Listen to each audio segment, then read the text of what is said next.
김갑수 박사님께서는 지속 가능한 농업의 모델이라는 주제로 발표하시겠습니다. Презентация доктора Ким Капсу на тему «Модель устойчивого сельского хозяйства». 지속 가능한 농업의 모델, 그 다음에 농업과 농업 환경을 위한 삶의 질 향상이라는 제목으로 발표를 하도록 하겠습니다. 물론 이제 서론을 제가 좀 설명을 드리고 제가 이 발표를 선택하게 된 동기, 이런 부분들을 설명을 드리면, 사실은, 발표가 조금 이렇게 바뀌긴 했는데, 결국은 이제 역사적으로 봤을 때, 삶에 대한 불평등이 어디서부터 시작되었는가라는 부분을, 사실은 설명을 드려야 됩니다. 그 다음에 이제 두 번째는, 농산물을 자꾸 국제 물류 시스템화 돼가는 점들을, 저는 이제 굉장히 우려하고 있는 상황이고, 이러한 그 물류화되는 이런 부분들보다는 모두 지역 개발, 지역 농산물을 사용하는 이런 하고 있습니다. 결국은 이제 선진국은 사실은 이제 풍요를 감당하지 못해서 각종 만성 질병에 시달리게 되고, 반대편의 국가에서는 음식물이 부족하여 기근과 영양 부족으로 많은 사람들이 고통을 받고 있습니다. 보통 우리가 일반적으로 얘기하는 농업 경영학자들이나 이런 분들을 얘기를 하면은 이 불균형을 해소하기 위해서는 농산물 물류 시스템을 개선해야 주장을 합니다.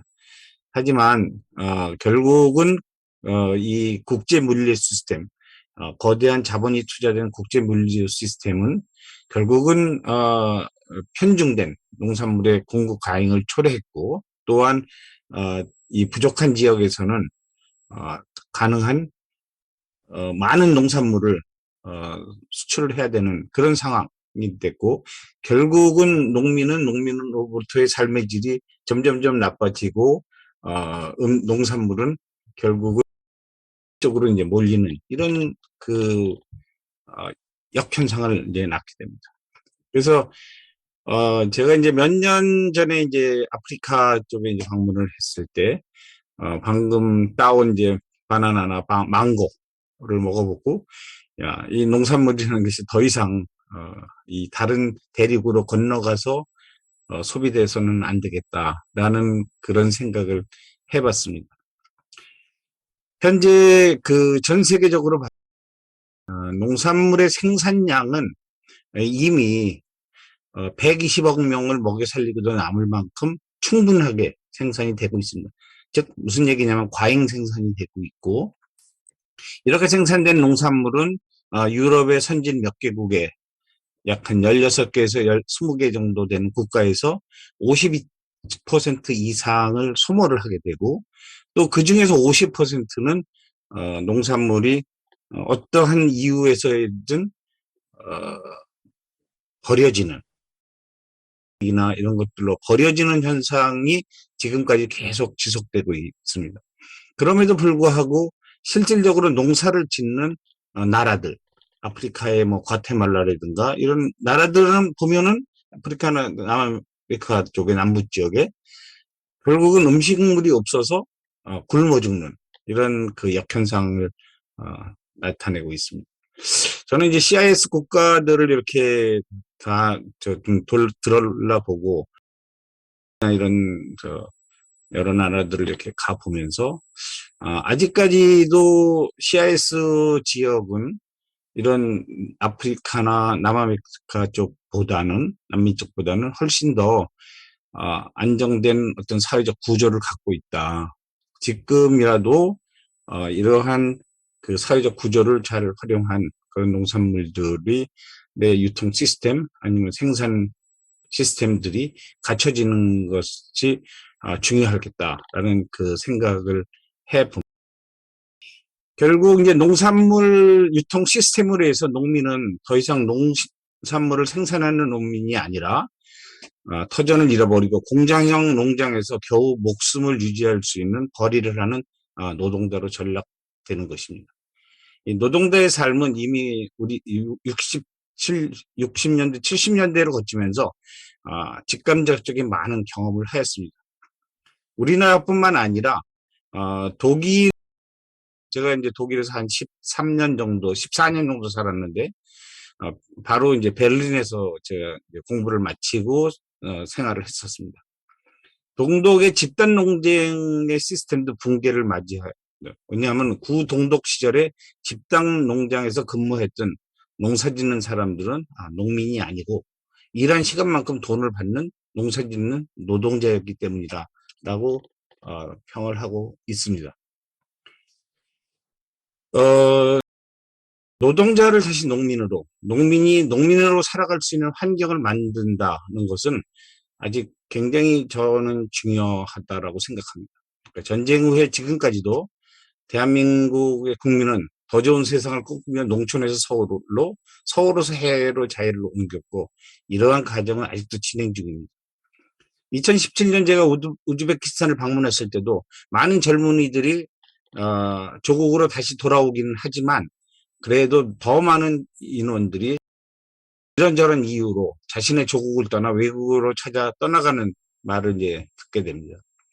그래서 우리도 이제 농촌 지역에서는 젊은 사람 구하기 힘든 상황이다. 아까 이영권 교수님 말씀하신 것처럼 60대가 제가 지금 컨설팅하고 있는 그 지역도 제일 젊으신 분이 60세더라고요. 60세 분이 청년 그로 이제 분류.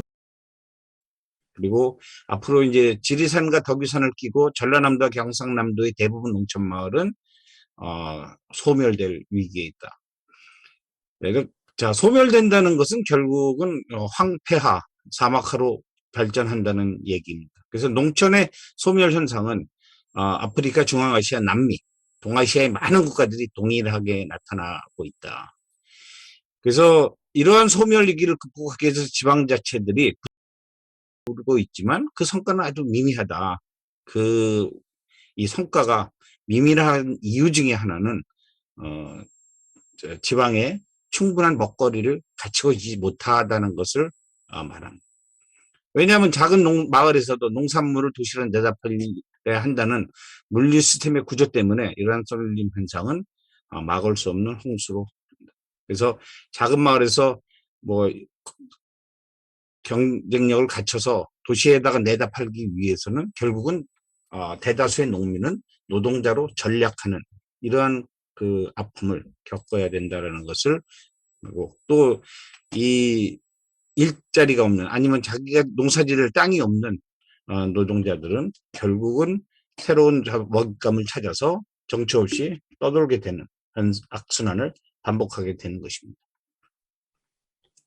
제가 이제 독일에 있으면서 제가 방문했던 작은 그 마을을 예를 들면서 한번 왜 이런 지역 개발이 필요한지에 대해서 말씀드리도록 하겠습니다. 제가 이제 방문했던 작은 마을은 약 40가구, 인구는 한 100여 명 남짓한 아주 작은 마을이었습니다. 이 마을의 대다수의 노인이라 그러면 이제 45세를 넘은 사람들을 노인이라고 하는데, 연소를 한 마리 잡고 끌고 하루 종일 아침부터 저녁 때까지 풀을 뜯기는 이런 그 일들을 하고 있더라고요. 그러니까는 한 가구에 이제 하나인데 염소가 굉장히 이제 그 비싼, 그리고 이 가정에 있어서 전 재산이고, 만약에 혹시나 염소가 죽으면 생계를 유지하기가 어렵기 때문에 마을을 떠나서 인근 혹은 먼 곳으로 돈을 벌기 떠나야 되는 이런. 그래서 이제 제가 이제 방문했던 당시에 이 상황이 그 각 집마다 몇 마리 이렇게 키우는 아주 작은 마을이었습니다. 그래서 제가 이제 여기에 그 이장격 되시는 분을 설득을 해서 공동 목장을 만들자 이렇게 했지만 어느 누구도 자기의 그 재산 목록 1호인 염소를 선뜻 내놓으려고 하지 않더라고요.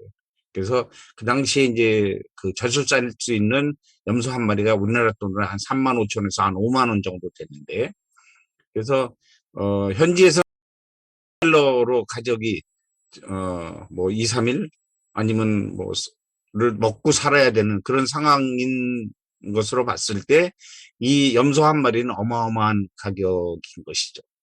그래서 이제 당시 이제 동행했던 독일 친구와 협약 끝에 염소 10마리를 저희가 이제 사서 그리고 이제 목장을 설치할 수 있는 것을 써 그래서 저희가 이제 10마리를 무상으로 기증하고 그다음에 주변에 도둑으로부터 보호할 수 있는 축사를 만들어준다는 조건으로 마을 염소 공동 목장을 설치했습니다. 그래서 저희가 이제 염소를 사고 목장을 만들어주고 해서 50두 약 다 마을 사람들이 다 모은 40여 두 하고 저희가 12, 그다음에 순놈 이렇게 해서 이제 공동 목장을 마을 염소 공동 목장을 만드는 거죠. 공동 염소 목장을.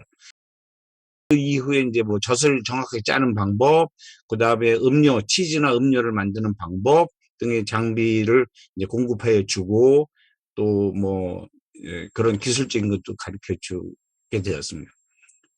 지금 이제 몇 년이 지난 지금 거기 가보면은 염소가 한 500마리 정도로 이제 늘었다는 것을 알 수가 있고 이제는 주민 사람들이 이 염소들로부터 나오는 염소 치즈들을 주변에다 판매할 수 있을 정도까지 생산력이나 잘 향상되고 그러므로 인해서 이제 이 마을은 하나의 작은 공동체로 남게 되고 이 마을에 결국은 굉장히 많은 또 사람들이 구경하러 관광객이 오고 그래서 지금 치즈 같은 경우에는 보통 여기서 100g에 1유로 정도에 판매합니다. 물론 이제 다른 데 비하면 훨씬 더 저렴한 가격이죠. 하지만 이 사람들이 내 주변 사람들이 봤을 때 100g에 1 한다는 것은 100g을 팔면은 결국은 한 가족이 하루를 먹을 수 있다는 얘기입니다. 그래서 이게 이제 국가적 단위로 확대를 하지 않더라도 소규모 공유지와 조성동 재산의 공적 개념을 통해서 농민이 정착할 수 있는 새로운 개념을 확보하는 것이 중요하겠다라는 생각을 이제 해봅니다. 그렇다고 해서 제가 뭐 규모화된 농업을 반대하는 것도 아니고 과거에 머물러서 뭐 홍이와 갱이를 활용해서 땅을 개간해서 라고 주장하는 것도 아닙니다. 현대사회에서 요구하는 사계절 채소를 생산하기 위해서 그린하우스 심지어는 뭐 여러 가지 그 스마트팜, 스마트 팩토리 등을 도입하는 것은 맞습니다. 하지만 이러한 자본이 투입된 대형 신농법 기법에는 농민은 없고 결국은 농사짓는 노동자만을 양성하는 것으로 되고 결국은 이 나중에 비슷한 아니면 아프리카와 비슷한 상황으로 결국은 농민이 없는 농촌이 주를 이루게 될 것이다. 그렇기 때문에 이제 농산물은 물리의 개념으로 설명해서는 안 되고 생산 농산물의 지역 내 소비가 중요하다는 기본적인 철학을 바탕으로 큰 계획이 실현돼야 된다는 거죠. 그래서 농산물을 더 싼 값으로 팔기 위해서 대단위 농지에다 인부를 고용하여 도시로 이동시키는 것은 결국 농민이 살던 아름다운 지역을 황폐시키고 누구도 살고 싶지 않는 사막으로 만드는 지름길이 될 수 있다는 것을 이해하는 것이 굉장히 중요합니다. 그래서 독일 같은 경우에는 로컬 푸드라는 것은 지역에서 생산된 농산물을 70% 이상을 소비해야 되는 그 규정이 있습니다.